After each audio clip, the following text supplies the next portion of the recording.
13절에 너희 중에 지혜와 총명이 있는 자가 누구뇨? 그랬는데 이 앞서 행해온 말씀을 보면 이 지혜와 총명이 앞선 내용과도 연결되어 있는 것이죠. 갑자기 뭐 새로운 단원을 꺼내는 것이 아니니까. 근데 앞에 혀가 매우 중요하다 이렇게 말씀을 하신 이후에 지혜와 총명이 나오니까 지혜와 총명은 주로 혀에 관계되어진 것이겠습니다. 그리고 혀로 인해서 혀의 악으로 인해서 괴로움이 오는 것, 그 길들이지 않은 혀로 말미암아서 사람들의 영혼이 죽는 것, 이런 것들에 대해서 언급하다가 이 말씀이 나오는 것을 보면 여기서 말하는 지혜와 총명이 주로 혀에 관계되어졌다라고 하는 것을 알게 되는데, 혀를 잘 다스리려면 마음을 잘 다스려야 되는데 어떻게 마음을 잘 다스릴 것이냐 하는 내용에 대해서 지금 가르치고 있는 겁니다. 그것이 곧 지혜와 총명이 되겠습니다. 그런데 성경은 지혜와 총명이 정말 중요하다. 우리 잠언에 보면 은이나 금이나 진주보다도 더 귀해서 그 어떤 것과도 비교할 수 없다. 뭐가? 지혜와 총명이. 그러면 지혜와 총명이 왜 그렇게 중요하냐? 5가지 복됨을 가져다 주기 때문이다. 무엇이었습니까? 늘 말씀드리는 게 번영, 장수, 영예, 기쁨, 평강, 이 5가지입니다. 잠언에서 언급되어지는 것, 이런 것들이 지혜와 총명에 의해서 주어진다. 그런데 하나님께서는 세상을 만드실 때 그 지혜와 총명, 그것으로 세상을 만드셨다. 그러니까 그 누군가 이 지혜와 총명을 가지게 되면 세상을 만드실 때의 지혜를 따라서 행동하는 것과 똑같다. 그러니까 정말 그는 복되고 행복한 길로 갈 수밖에 없다. 이런 논리가 전개되는 겁니다. 잠언에서 언급되어지는 그 모든 내용이 세상을 창조할 때 하나님이 사용하신 그 지혜라는 겁니다. 그러니 그 누가 그 지혜를 따라 행하게 되면 복됨을 누릴 수밖에 없다는 겁니다. 참된 이치를 쫓아 살아가는 것이 그게 진짜 복된 길이니까. 그런데 오늘 지혜와 명철을 과연 어떤 사람이 가지고 있느냐 여부를 무엇으로 알 수 있는가? 내가 그 지혜를 지닌 사람이냐 아니냐를 무엇으로 알 수 있느냐? 13절에 그는 선행으로 말미암아 지혜의 온유함으로 그 행함을 보일지니라. 어떤 사람이 지혜를 가지고 있느냐 여부는 지혜의 부드러움이 유발하는 선한 행실을 지니고 있느냐 여부에 따라서 결정된다는 겁니다. 어떤 사람이 지혜를 가지고 있느냐가. 지혜의 온유함, 누구에게 지혜가 있다면 그는 온유하다는 겁니다.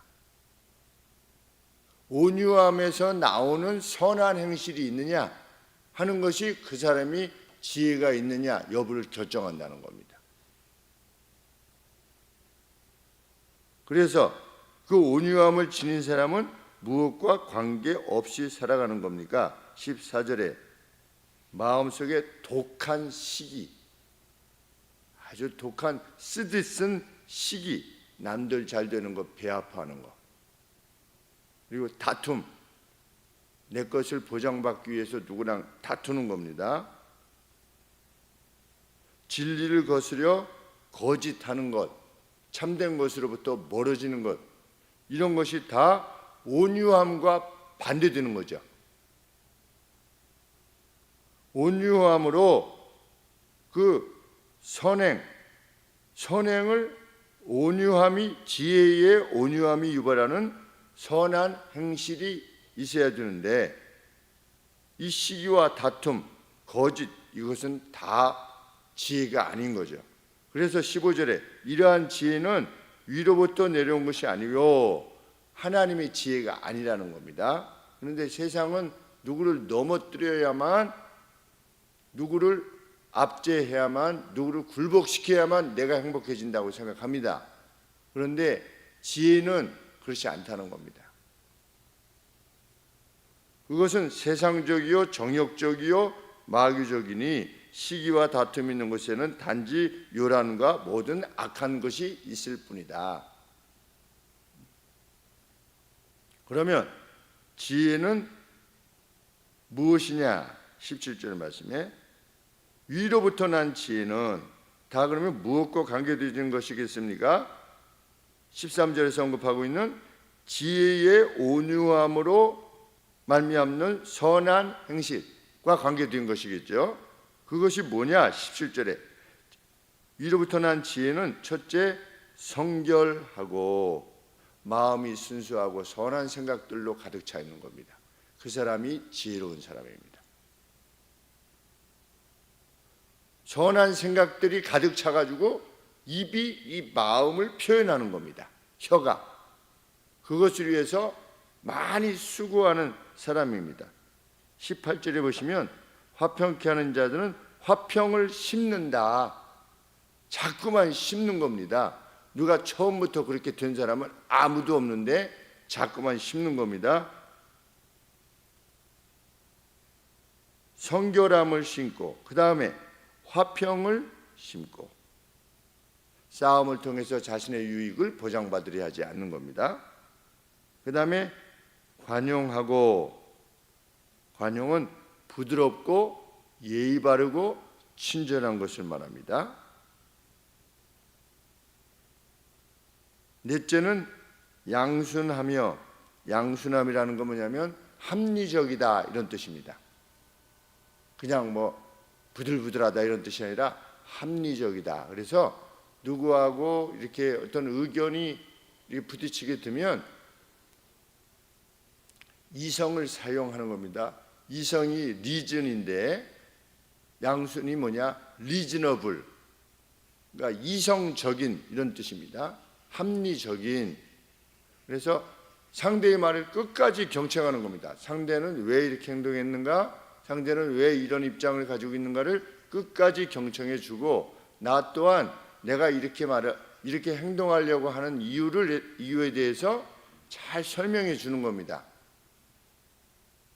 그래서 이것이 합리적으로 서로 사이에 이해가 되어질 수 있도록 그렇게 하는 겁니다. 지난번에 그 현이 주차장에서 뒤로 후진하다가 툭 쳤는데 거기서 돈을 좀 많이 달라고 해서 최종적으로 우리가 어떻게 했냐면 판사한테 가십시다. 그럼 판사가 우리끼리 뭐 얼마네 이렇게 하지 말고 판사가 판결해 주시면 그것이 제일 합리적이지 않겠습니까? 그랬더니 뭐 거기까지 가는 저희는 아무래도 그렇게 하는 것이 제일 합당한 것 같습니다. 뭐 서로 밀고 땡기고 뭐 더 주느니 마주느니 이렇게 하지 말고 그냥 그렇게 하는 게 합당한 것 같습니다. 그게 뭐냐? 그게 양순합니다. 네, 그게 리즈너블한 거다. 그러니까 사실은 판사가 있는 거죠. 어느 정도 손해를 배상하는 것이 합리적인가?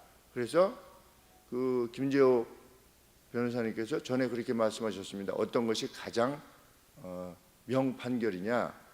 피해를 입힌 사람 그리고 피해를 받은 사람 둘 다가 만족하는 그러한 판결을 내리는 사람이 아주 명판사라는 거죠. 그 말씀이 참 맞는 말씀입니다. 이게 뭐냐? 여기서 말하고는 리즈너블, 양순한 사람입니다. 그럼 왜 그렇게 그래요? 이렇게 소리 질러가지고 윽박질러서 그런 것이 아니고 참 내가 말을 말해야지 이런 게 아니라 말을 하라는 겁니다. 말을 말해야지가 아니라 설명을 계속하고 듣고 당신 이렇게 말하다가도 우리 잘못하게 되면 말하는데 상대방이 말을 할 때 그만해 당신 이렇게 말하려고 그러지 지금 내가 다 알고 있어 이렇게 하면 안 되는 겁니다. 그건 양순함이 아닌 겁니다. 끝까지 경청해 주는 것 그것도 양순함에 해당되는 겁니다.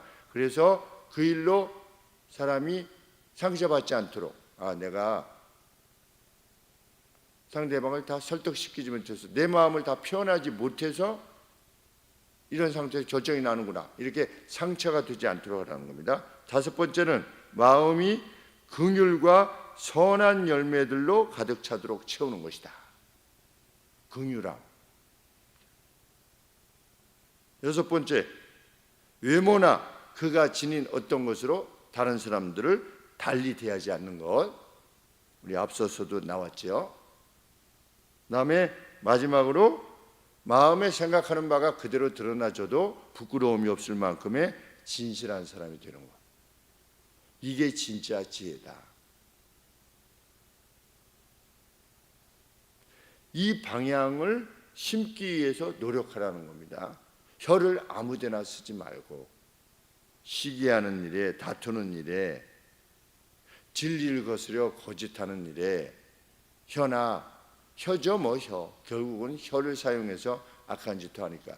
다윗도 악한 짓을 할 때 혀를 사용한 거죠. 저 누구냐 저 여자가. 이거 사용 안 하면 어떻게 할 수가 없어요. 혀를 사용하지 않으면 죄를 지을 수가 없습니다. 사실은 웬만하면 혀만 죄를 짓지 않도록 하면 웬만한 건 죄를 짓지 않을 수 있습니다. 그리고 이렇게 말합니다. 18절에 화평케 하는 자들은 화평으로 심어 의의 열매를 거두느니라. 우리가 지혜와 청명만큼이나 중요한 것을 무엇이라고 여기냐면 의로움이지요. 지혜, 화평 이것도 선한 개념이고 의로움도 선한 개념이지요. 왜? 의로움은 심판에 해당되어지는 거니까. 훗날 우리가 심판을 어떻게 받을 것이냐, 우리가 의로워야 되지 않겠습니까? 그런데 의로움은 열매랍니다. 의의 열매. 의로움이라고 하는 것은 열매래요. 그러면 열매면 열매가 나기까지 뭔가를 심어야 되잖아요. 심어야지 열매가 나지 않습니까? 그러면 의로움이라고 하는 열매가 나기 위해서는 뭘 심어야 되느냐? 화평을 심어야 된대요. 자꾸만 피스를 계속 심는. 누가 심는 겁니까? 화평케 하는 자들이 심는 화평이, 화평케 하는 자들이 화평이라고 하는 씨를 심으면 의로움이라고 하는 열매가 나온대요. 그러니까 의로움도 결국은 무엇과 관계되어진 거냐? 화평과 관계되어진다는 겁니다. 의로움이라고 하는 것은 거친 것이 아니라는 겁니다. 야, 의롭게 해야지. 틀려서 이렇게 해가지고서는 그 의로움이 열매 맺어질 수 없다는 겁니다. 의로움은 늘 평강과 함께한다. 그러니까 지혜와 청명, 이 의로움, 다 피스에 관계되어진 거죠. 피스. 예수님이 그 타이틀이 무엇입니까? 평강의 왕이죠. 평강의 왕. 네. 그래서 샬롬, 평강. 그래서 구약의 멜기ጼ덱, 멜크가 뭐냐면 왕이거든요. 왕. 제덱은 의예요. 그러니까 의의 왕이에요. 그러니까 의로움 그리고 살렘의 왕이더라. 그러니까 평강의 왕이더라. 왜 아브라함이 그 앞에 엎드려 경배하지 않았습니까? 구약에 나타난 예수님이라 이렇게 신학적으로 이해되어지는데 평강의 왕이요 의의 왕이에요. 그러니까 우리가 정말 추구해야 되는 것은 뭐냐? 예수님처럼 평강으로 사는 겁니다. 일생을. 그 평강을 계속 심는 겁니다. 특별히 뭘로 심느냐? 혀로 심지요. 손으로 평강을 잘 심을 수가 없어요. 대부분 이거는 평강으로 말 한마디로 사람의 마음을 위로하고 누그러뜨리고 격려하고 이렇게 행하는 이들이 되라. 그것을 행하고자 하는 믿음이 진짜 살아있는 믿음이다. 그런 것들이 없다. 죽은 믿음이다. 행함이 없는 믿음은 죽은 믿음이다. 이렇게 말씀하고 계십니다. 말씀이 가르치는 바대로 피스, 긍휼, 합리성, 성결함 이런 것들을 가슴에 심어서 앞서 언급되어진 5가지 복됨을 일생 살아가는 동안에도 누리게 되는 우리가 되기를 원합니다. 기도하겠습니다. 하나님, 원수 마귀가 우리를 시험하고 유혹하고자 할 때 우리를 붙잡아 주옵소서. 우리의 마음이 성결함으로만 가득 찰 수 있도록 우리를 보호하여 주시옵시고 용기를 내게 하여 주시기를 소원합니다. 의로움, 하나님 평강을 심을 때 우리에게 주어진다 했사오니 그 누구와의 관계 속에서도 평강을 구하는 저희가 되게 하여 주옵소서. 하나님, 간절한 소원이 있사오니 주님 속히 저희들이 갈 수 있도록 도와주시옵소서. 그리고 연약한 성도님들을 주께서 기억하여 주시옵소서. 우리 이경화 권사님 마음을 위로하시고 그 언니께서 가족이 없는 가운데서도 하나님을 섬기는 가운데 또 질병으로 인해서 어려움을 겪고 있다 하니 주여 불쌍히 여겨주시고 언니를 위하여 기도하는 그 기도에 선히 응답하여 주시기를 소원합니다. 우리 오지양 집사님 주께서 기억하여 주시고 우리 정진경 친구의 영혼을 주께서 기억하여 주시옵기를 진실로 소원합니다. 하나님, 기회가 허락되어질 때 주의 이름으로 가서 간구하고자 하오니 주여 불쌍히 여겨 주시고 소성의 은혜를 허락하여 주사 그가 예수 그리스도를 참 알고 떠날 수 있도록 도와주시고 하나님 기회를 허락하여 주사 예수 그리스도를 위하여 드리는 생애를 누리고 갈 수 있도록 우리 하나님 특별한 은혜로 함께하여 주옵소서.